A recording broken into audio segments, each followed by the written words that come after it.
হিন্দু শাস্ত্রে কুমারী পূজা প্রচলন রয়েছে।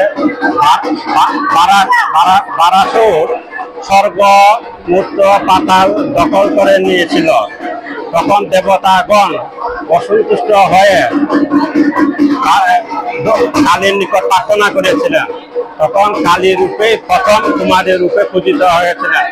1991 খ্রিস্টাব্দে বেলুর মঠে স্বামী বিবেকানন্দ শারদীয়া অষ্টমীতে নিজে তিনি কুমারী পূজা সূচনা করেছিলেন। তখন তিনি হিন্দু শাস্ত্র রীতিমতি অনুযায়ী মঠ মন্দিরে আশ্রমে বিভিন্ন ধর্মস্থানে কুমারী পূজা প্রচলিত হয়েছিল। আমরা কুমারী পূজা করি কেন? নিজেকে পশুর থেকে সংযত রেখে সেই কুমারীকে পূজা করা হয়।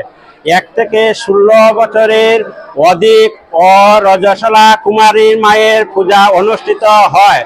আজ আমাদের আনন্দময়ী মা আশ্রমে বাসন্তী পূজা উপলক্ষে শুভ অষ্টমী তিথি শুভ লগ্নে 6 বছরে উমাকে আজ এই কুমারী রূপে পূজিত হন। তখন থেকে আমরা এই পূজা কুমারী পূজা হচ্ছে আমরা নারীদেরকে জাগ্রত করিবার জন্য সেই পূজা হয় এবং সমস্ত ব্রাহ্মণরা পূজারীগণকে মায়ের একটি রূপ অনুসারে আরাধনা করে সেই কুমারী মায়ের পূজা হয়।